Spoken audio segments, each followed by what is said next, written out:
내일은 8월 15일 광복절 71주년 기념일입니다. 일본 제국주의의 식민지 통치 36년을 우리가 지내다가 해방을 맞이한 것을 기념하고 한 것이 벌써 71년이라는 세월이 이렇게 흐르게 된 것입니다. 그래서 오늘은 크리스찬의 광복절이라는 제목으로 말씀을 함께 나누려고 합니다. 이런 생각을 할 수가 있죠. 기독교와 광복절은 무슨 상관이냐? 또 우리는 미국에 사는 한국 사람인데 어떤 사람은 또 미국 시민권을 갖고 있는데 우리가 굳이 한국에 있는 그런 기념일을 우리가 생각해 볼 필요가 있는가? 그게 우리의 무슨 의미가 있고 무슨 상관이 있느냐? 이렇게 생각해 볼 수도 있습니다만, 그러나 그리스도인들이라면, 하나님을 섬기는 사람이라면 이 광복절을 기억해야 될 뿐만 아니라 늘 그 의미를 되새기며 살아야 됩니다. 왜냐하면 역사의 주인은 하나님이시기 때문입니다. 우리 민족을 여기까지 인도하시고 나라를 빼앗겼다가 되찾게 만들게 하신 그 하나님의 역사를 우리가 살펴볼 때에 우리는 그 하나님을 올바로 섬길 수가 있고요. 또 두 번째로는 이 우리나라의 독립을 위하여, 광복을 위하여 애를 쓴 사람들 가운데 대다수가 기독교인들이었고, 또 기독교인들이라면 예외 없이 누구나 나라와 민족을 사랑해야 하기 때문입니다. 세 번째 이유는 우리가 쓰라린 그 과거의 역사를 우리가 알고 거기서 교훈을 얻음으로 오늘을 살아가고 미래를 대비하는 일에 우리는 지혜를 얻을 수 있기 때문이죠.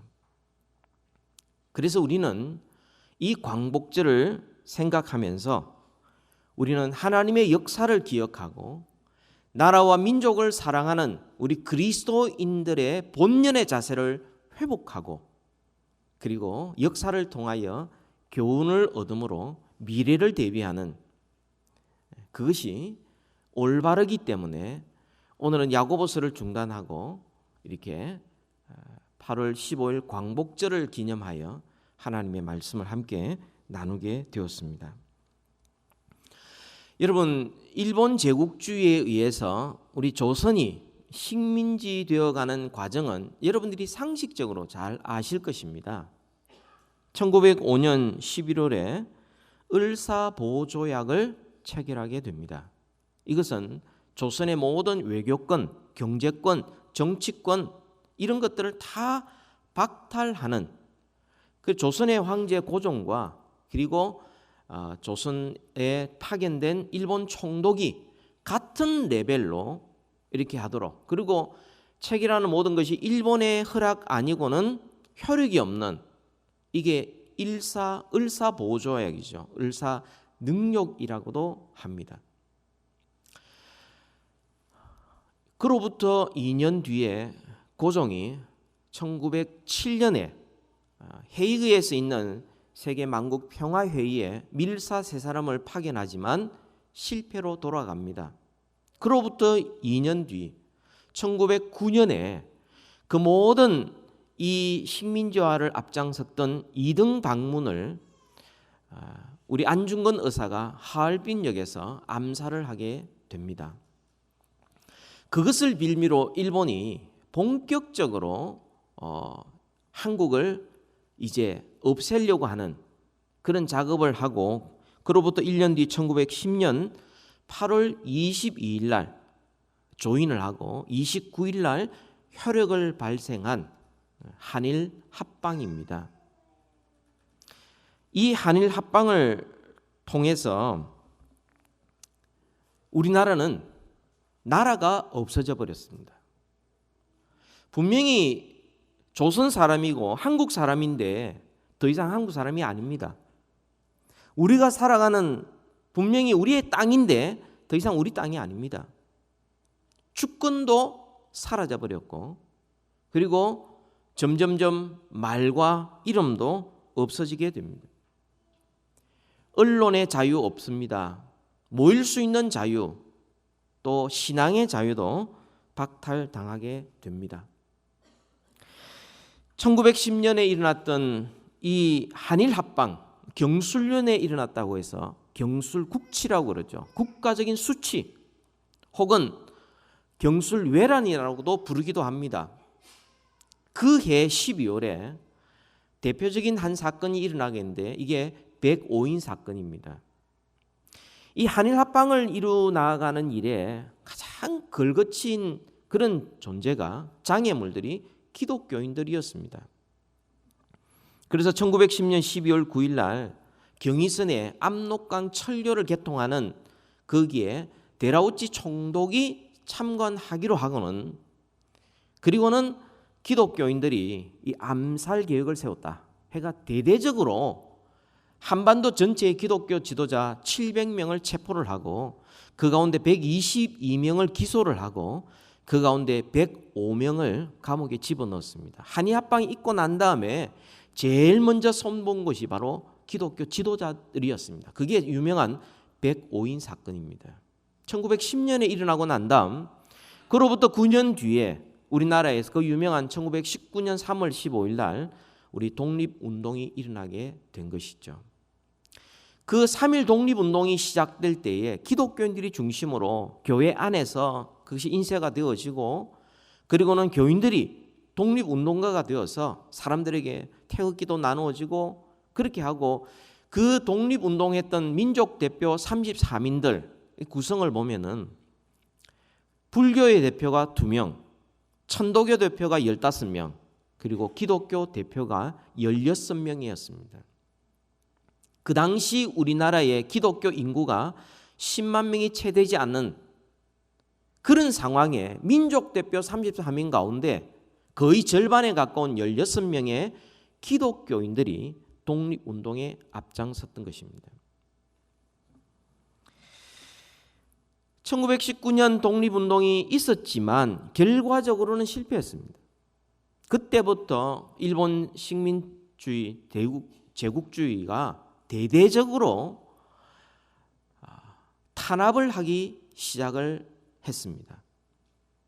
그래서 모든 이름을 일본식으로 다 바꾸었습니다.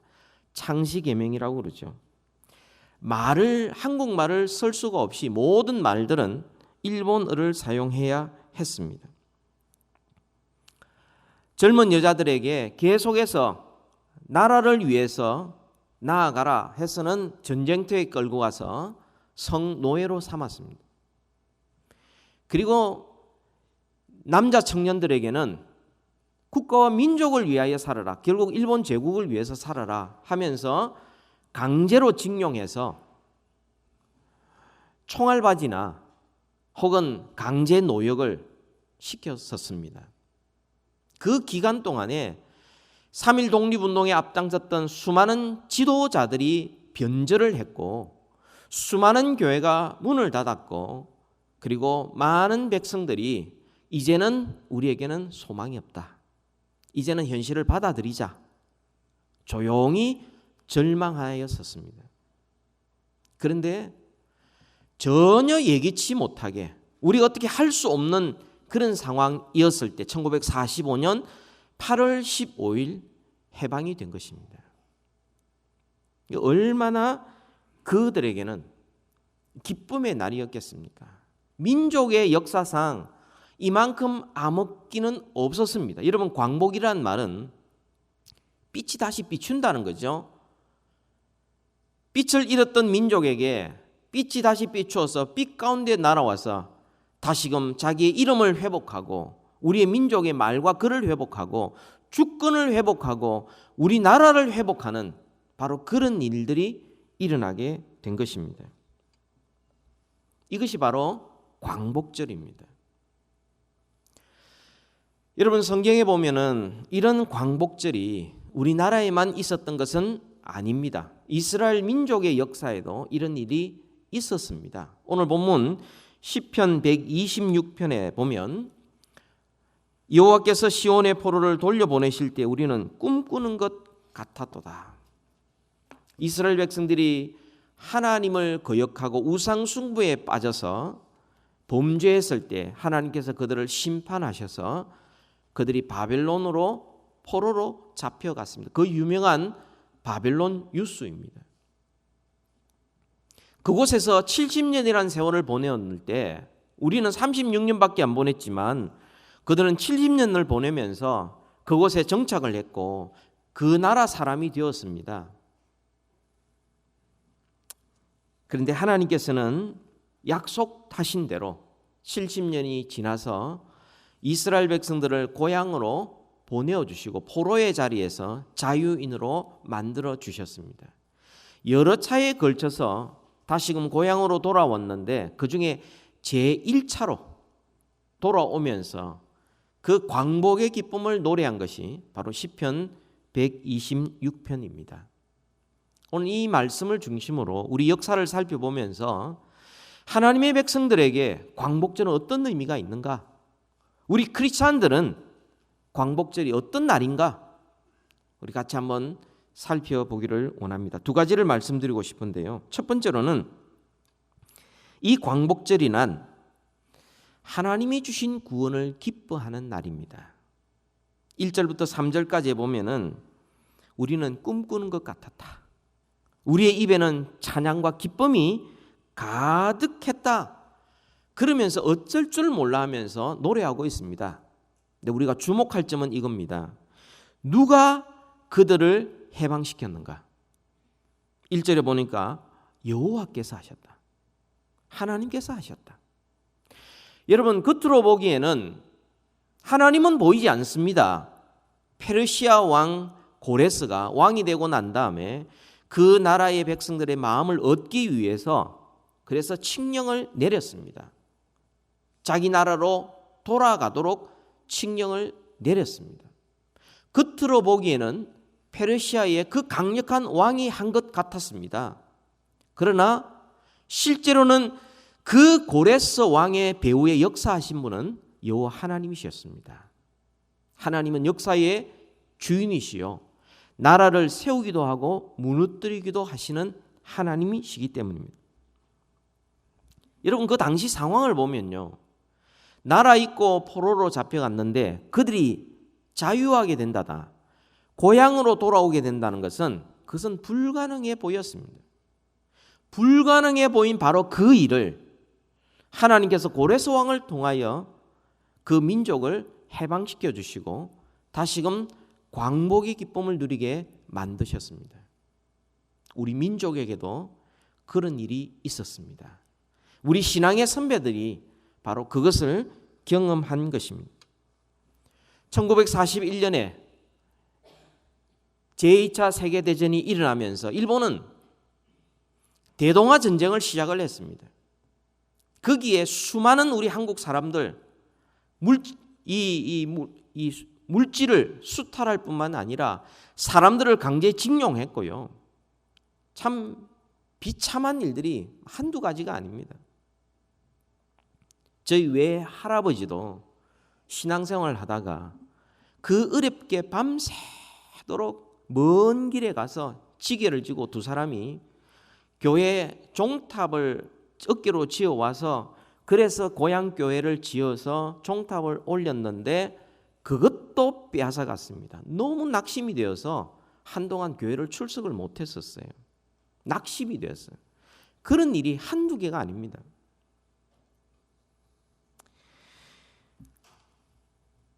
(1943년에) 한참 전쟁이 일어날 때 이집트 카이로에서 미국과 영국과 중국의 지도자들이 만나서 카이로 선언을 하면서 그들이 결의하기를 조선 인민의 노예 상태에서 유의하여 맹세코 조선을 자주 독립시킬 결의를 가진다.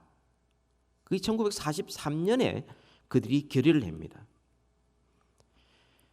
끝까지 버티는 그 일본을 향하여서 1945년 8월 6일 히로시마에 핵폭탄이 9일 날 나카사키에 핵폭탄이 터져서 15만 명에서 24만 명이 죽임을 당합니다. 그리고 일본은 무조건 항복을 했습니다. 그러나 참 신기한 것은 그로부터 3일 뒤 1945년 8월 18일 날 일본이 전세가 어려운 줄 알고 그 한국에 있는 교육 지도자들, 정치 지도자들, 종교 지도자들, 이 지도자들을, 감옥에 있는 지도자들을 완전히 죽이려는 계획을 가졌는데 하나님께서 그 3일 전에 그것이 하나님께서 그 원자폭탄을 통하여 일본을 항복하게 하셔서 그들이 감옥에서 걸어 나올 수 있었습니다. 그 당시 우리나라의 국력으로는, 우리 힘으로는 독립할 수 있는 힘이 없었습니다. 인간적으로는 불가능한 상황이었습니다. 하나님께서 우리나라의 독립을 선물로 안겨주신 것입니다. 얼마나 그들이 기대하지도 않았는데 8월 15일 날 일본 천황에 의해서 무조건 항복이라는 사실을 듣는 사람은 정말 소수였고 대부분의 사람들은 해방된 줄도 몰랐습니다. 일본이 항복한 줄도 몰랐습니다. 나중에 소문에 소문을 거듭하여 그들이 듣게 된 것입니다. 그때의 모습을 우리 영상으로 잠시 한번 살펴보도록 하겠습니다. 잠시 한 2분입니다. 불을 좀 꺼주시고.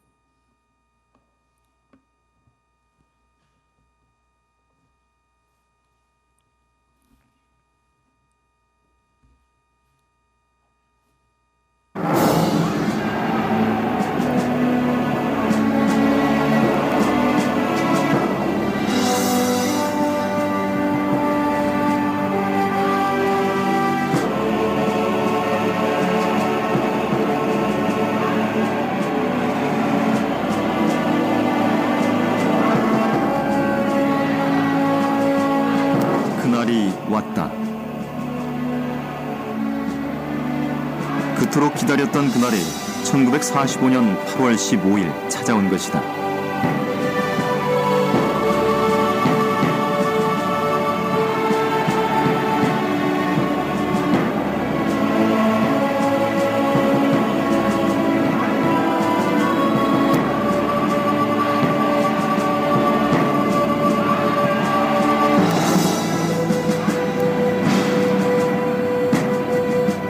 그날의 기쁨이 터져나온 것은 만 하루를 넘긴 16일이 돼서였다. 15일 정오, 라디오를 통해 천황의 항복 소식을 들은 사람은 소수에 불과했다.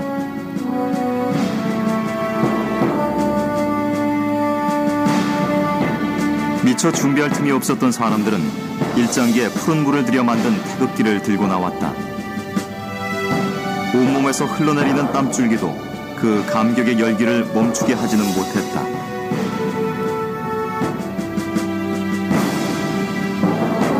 해방은 그렇게 뜻하지 않은 손님처럼 갑자기 찾아왔다. 사람들은 거리에서, 광장에서 서로를 부둥켜 안고 몇 번이고 조국의 독립을 확인했다. 점차 여유를 되찾아갔다. 일장기를 태우고 밥그릇을 사용해 태극의 원을 그리고 그렇게 온 가족이 둘러앉아 직접 태극기를 만들었다.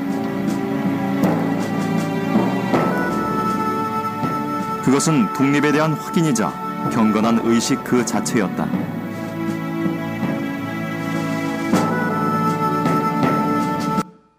예.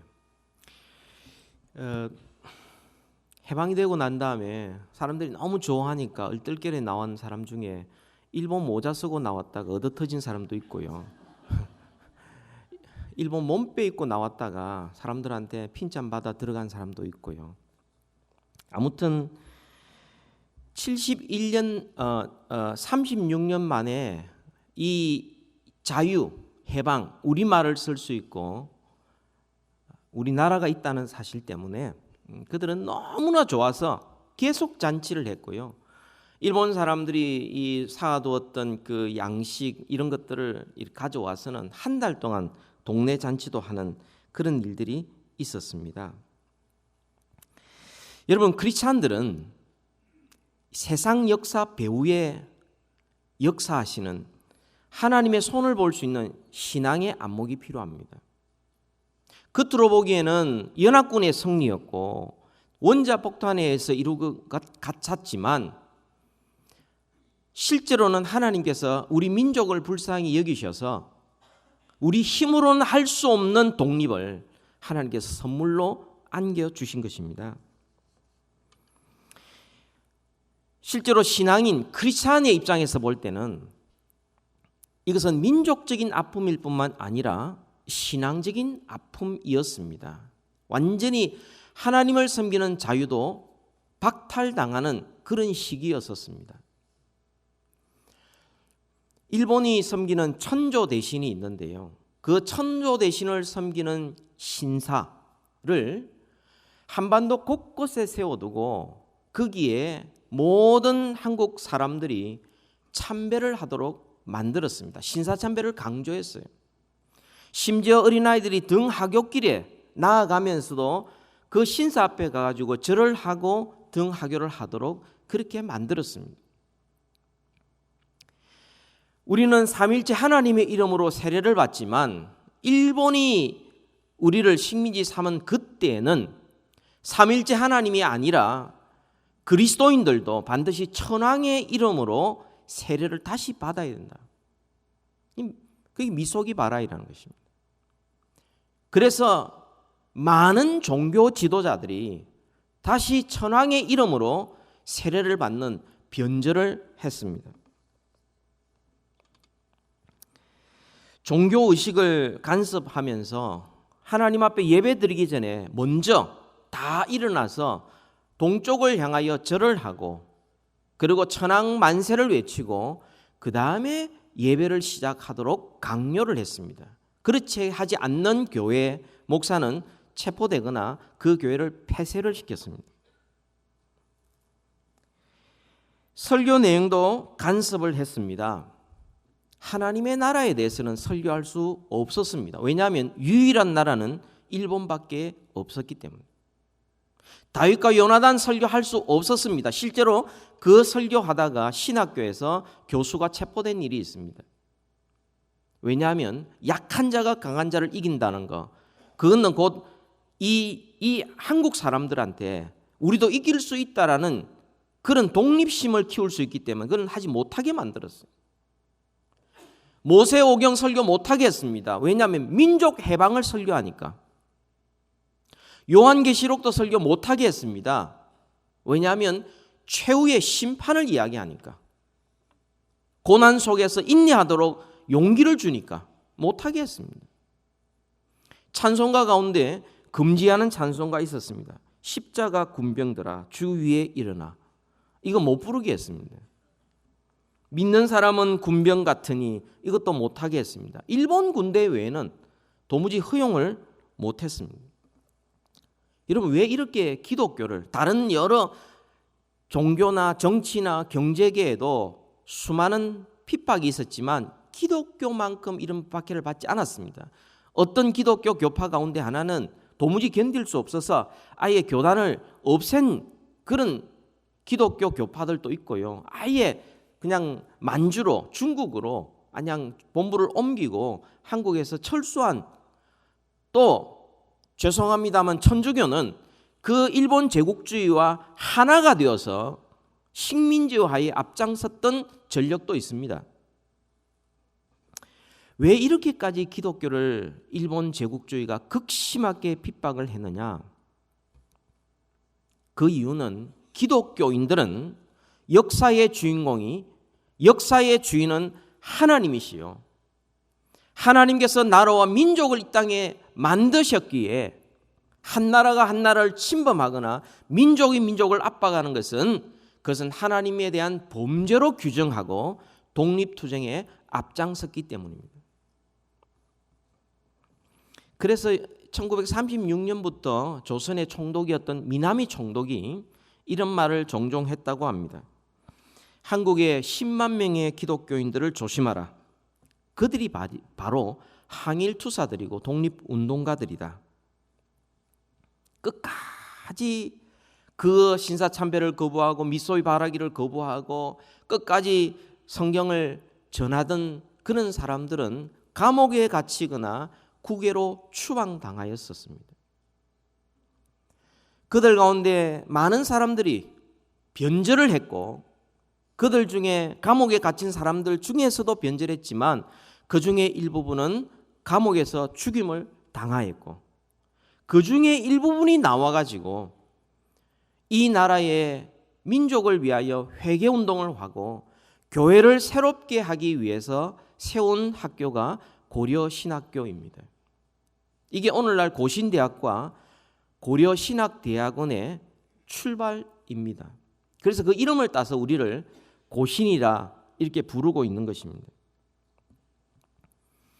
아무튼 하나님께서 도무지 받을 수 없는 우리 힘으로는 어찌할 수 없는 상황에 독립이라는 선물을 우리에게 안겨주신 날이 바로 광복절인 것입니다. 우리가 광복절을 맞이할 때마다 역사의 주인이신 하나님을 기억하고 해방의 기쁨을 주님 앞에 찬양해야 하겠습니다. 민족의 해방뿐만 아니라 여러분 개인적으로도 여전히 죄와 사망과 이 세상과 원수 사탄에 매여 있는 자들은 포로입니다. 일본 제국주의의 식민지뿐만 아니라 세상에 식민지화되어서 세상이 원하는 대로 따라가는 이들을 위하여서 하나님께서 큰 일을 행하셨습니다. 하나님이 행하신 큰 일 가운데 가장 큰 일은 예수 그리스도를 이 땅에 보내어주시고 예수님께서 우리의 죄의 짐을 지시고 십자가에 죽으심으로 우리의 모든 속죄를 완성하시고 우리를 구원의 길로 인도해 주시는 것입니다. 민족적인 해방뿐만 아니라 개인의 해방, 그것은 하나님이 해 주시는 겁니다. 우리가 아무리 노력해도 할 수 없는 그 일, 죄, 세상, 사망, 사탄으로부터 우리를 자유케 하신 그 하나님. 오늘 본문 3절에 보면 다 같이 읽읍시다. 시작. 여호와께서 우리를 하셨으니 우리는 기쁘도다.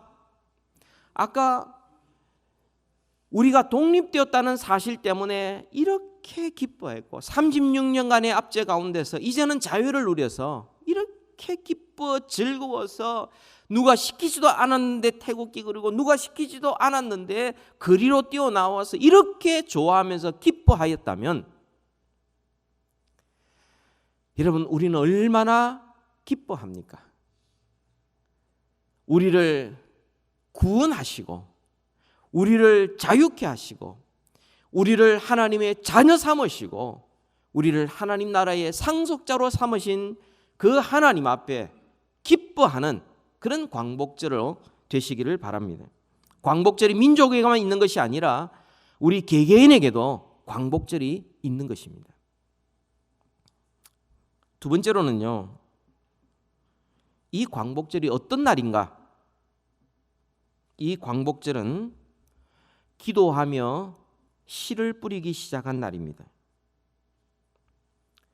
그들이 포로에서 귀환해 오면서 너무나 기쁘고 즐겁고 정말 꿈을 꾸는 것 같은 그런 상황에서도 그들이 잊지 않은 것은 우리가 4절에 보면은 여전히 포로로 있는 자들을 기억하며 그들을 위하여 기도하고 있습니다. 여호와여 우리의 포로를 남방 시내들 같이 돌려보내소서. 이 남방이라는 것은 네게브, 사막 지역이죠. 시내들 같이라는 것은 와디입니다. 이게 물이 하늘에서 비가 쫙 올렸을 때 그 사막이 갑자기 시내가 되고 막 물이 흐르는 그런 지역이 와디라는 지역입니다. 무슨 말이냐면 하나님이여 아직도 빛을 보지 못하고 아직도 어두움 가운데 있는 그 포로들을 하나님께서 돌이킬 때 마치 사막에 강을 내듯이 하나님이여 은혜의 물줄기가 흐르게 하여 주시고 그 길을 따라서 어둠의 자녀들이 주께로 나와 빛을 보게 하옵소서. 그렇게 기도하고 있는 겁니다. 하나님 앞에 이렇게 기도하였을 때 하나님께서 응답하시는 내용이 5절과 6절의 응답입니다. 우리 다 같이 읽읍시다. 시작. 눈물을 흘리며 씨를 뿌리는 자는 기쁨으로 거두리로다. 울며 씨를 뿌리러 나가는 자는 반드시 기쁨으로 그 곡식단을 가지고 돌아오리로다. 하나님 앞에 기도하는 자들을 하나님께서 응답하시기를 울며 눈물을 흘리며 씨를 뿌리러 나가라고 말씀을 합니다. 그리할 때에 기쁨으로 거둘 것이다. 여러분, 그쪽 지역이 너무나 메말라 있기 때문에 보통 씨를 뿌릴 때는 비가 오고 난 다음에 이 바닥이, 이 땅이 부드러웠을 때에 씨앗을 뿌려야 그 땅이 씨앗을 머금고 열매를 맺게 됩니다. 그렇지 않으면 씨앗조차도 죽는 것이죠. 근데 너무 비가 오지 않고 메말라 있으면 기다릴 여가가 없어요. 비가 올지 안 올지도 모릅니다. 어떻게 될지도 몰라요. 그러나 나가서 씨를 뿌려야 합니다. 그럴 때가 있어요. 모든 것이 다 갖춰지고 모든 것이 다 이루어지고 이제부터 해보자가 아니라 아직은 이루어지지 않았고 여전히 어려운 형편에 있을지라도 그냥 집안에 머물러 있지 말고 낙심하거나 포기하지 말고 눈물을 흘리면서 울면서라도 집안에서 나가서 밭으로 가서 씨를 뿌려라. 계속해서 뿌릴 때에 하나님께서 기쁨으로 그 단을 거두게 해 주시겠다. 하늘에 비를 내리셔서 하나님께서 우리를 돌보시고 이끌어 주시겠다. 그렇게 말씀하고 계십니다. 하나님께서 이 말씀을 하실 때에 이때의 형편이 어땠냐면 1차 귀환이 있고 난 다음 2차 귀환이 될지 안 될지 모르는 상황이에요. 스룹바벨에 의해서 1차 귀환이 있고 난 다음에 그 다음에 나중에 한 80년이 지나서야 비로소 2차 귀환이 있게 됩니다. 그로부터 약 한 10년 가까이 되어야 3차 귀환이 있게 됩니다. 그러니까 이때는 1차 귀환이 있고 난 다음에 또 돌아올지 안 돌아올지도 모르는 상황이지만 그들은 하나님 앞에 기도하면서 울며 씨를 뿌리러 나아갔을 때 비로소 하나님의 때에 하나님께서 그 기도에 응답해 주셨던 겁니다. 포로된 자를 자유케 하시고 눌린 자들을 해방시켜 주시는 하나님의 역사는 반드시 이루어지게 됩니다. 하나님이 찾으시는 일꾼이 어떤 사람이냐? 열심히 하나님 앞에 부르짖고 기도하면서 동시에 아직까지 비가 오지 않아서 정말 사기 날지도 모르는 그런 최악의 상황일지라도 눈물을 흘리면서 밭에 뿌릴 씨앗을 가지고 나아가는 자를 하나님이 사용해 주시는 겁니다. 여러분, 실제로 우리가 부를 찬송가 580장 우리가 이 설교 후에 우리가 부르게 될 텐데요. 삼천리 반도 금수강산 하나님이 주신 동산, 이 동산에 할 일 많아 사방에 일꾼 부르네. 일하러 가세 일하러 가세 하나님의 명령 받았으니 반도강산에 일하러 가세. 이게 남궁옥 선생이 작곡한 건데 그분이 1863년부터 1939년까지 사셨던 분이세요. 일본의 식민 통치 아래 국군이 빼앗기고 모든 것이 수탈되고 나라에 말이 없어지고 이름이 없어지는 그런 압제 속에서 그는 시를 적기를 삼천리 반도 금수강산, 하나님이 주신 동산, 하나님의 명령받아 우리 일하러 가야 된다고. 완전히 피폐해된 그 한반도를 바라보면서 믿음의 눈으로 바라보니 하나님께서 회복시켜 주시고 믿는 자들의 기도와 믿는 자들의 땀과 수고를 통하여서 하나님께서 다시금 아름다운 강산으로 만드실 것을 확신하면서 이 찬송을 불렀던 것입니다.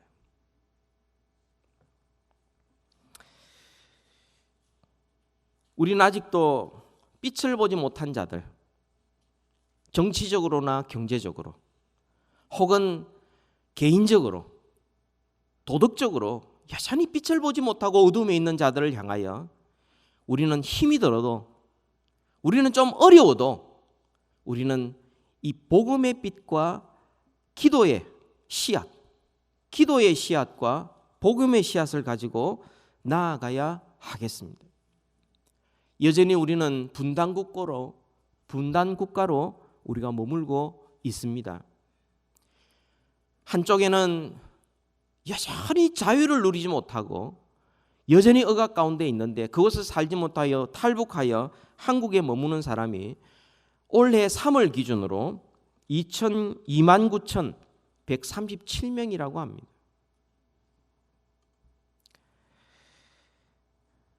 아직도 복음을 듣지 못하고 아직도 어두움 속에서 갇혀 있는 자들을 위하여 우리는 기도해야 되고, 우리는 이 기도의 씨앗과 복음의 씨앗을 우리는 뿌려야 하겠습니다. 1945년 우리가 광복절을 맞이하고 해방의 기쁨을 누릴 때에 우리 대한민국은 전 세계에서 최빈국 중에 하나였었습니다.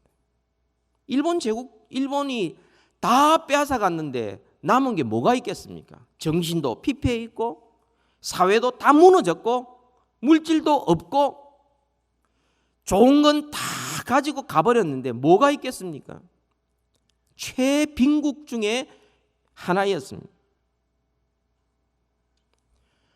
그러나 이런 상황을 보면서 낙심하지 아니하고 기도하면서 울며 씨를 뿌리는 자를 통하여서 우리나라는 점점 일어나기 시작합니다. 해방되고 난 다음 5년 뒤에 우리 동족 간의 전쟁이 일어나게 됩니다. 한국 전쟁이 일어나게 되고요. 없던 그 나라에 전쟁터로 바뀌어서 완전히 초토화되어 버립니다.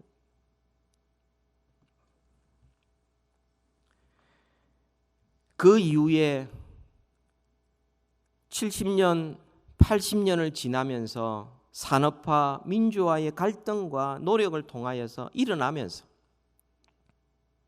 여러분 지금은 우리 대한민국은 전 세계의 자랑스러운 나라와 민족이 되었습니다.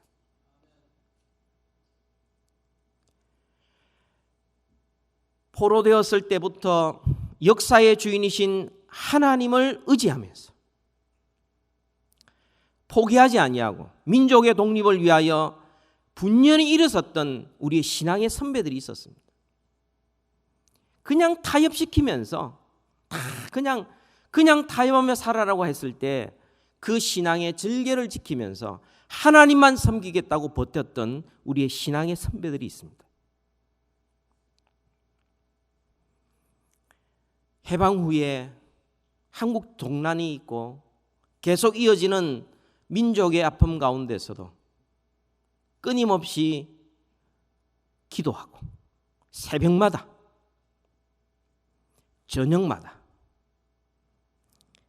밤낮 부르짖는 주의 백성들, 그 기도가 하나씩 응답되면서 그 열매를 우리가 지금 먹고 있는 것입니다. 저는 여러분에게 질문합니다. 여러분은 무엇을 위하여 기도하고 있습니까?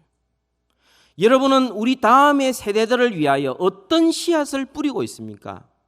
얼만큼 뿌리고 있습니까? 씨앗을 뿌리지 않고 열매만 따먹으려는 그 나라와 민족은 미래가 없습니다. 뿌려야 합니다. 다음 세대를 위하여 내가 눈물을 흘리고 내가 수고할 때에 우리의 다음 세대들이 그 열매를 먹고 또 그 다음 세대를 위하여 씨앗을 뿌릴 근거가 남아있는 것이죠. 나만 잘 되면 된다. 나만 된다. 아닙니다. 교회도 마찬가지죠. 교회에서 얻으려고만 하고 나만 어떻게 하겠다 하는 사람들, 하나님의 일꾼으로 제대로 쓰임 받을 수가 없는 것이죠. 우리의 다음 세대를 위하여 우리가 무엇을 준비할까? 어떤 씨앗을 뿌릴까? 이스라엘을 바벨론 포로에서 해방시키고 자유를 주신 그 하나님, 우리 민족을 36년간의 일제 압박에서부터 우리를 해방시키신 그 하나님, 그 하나님은 오늘도 살아계셔서 우리를 모든 죄와 사망과 세상과 사탄으로부터 우리를 자유케 하시는 하나님이십니다. 이를 위해서 우리는 우리의 구원을 기뻐할 뿐만 아니라 아직 구원받지 못한 자들을 위하여 기도와 복음의 씨앗을 뿌려야 하겠습니다. 힘들어도 하늘에서 비가 온 뒤에 메마른 그 네게브 사막에 강물이 생기고 그 강물이 흐르는 곳마다 생명이 자라났던 것처럼 우리가 이 마른 들판에서 이 미국 땅에 살고 있지만 이곳에서 하나님의 은혜를 사모하며 기도하며 수고할 때에 하늘에서 성령의 담불을 부어주셔서 우리로 하여금 죽었던 자들이 살아나고 어두움 가운데 있는 자들이 빛을 보고 나오고 우리의 다음 세대들이 우리의 열매를 먹고 그 세대들이 또 그 다음 세대를 위하여 씨앗을 뿌려서 이 풍성한 열매에 맺어 우리나라와 민족뿐만 아니라 전 세계에 선한 영향을 미치는 우리 모두가 되기를, 우리 모든 집안들이 되기를, 우리 모든 성도 되기를 우리 주 예수 그리스도의 이름으로 축복합니다. 우리 기도하십시다.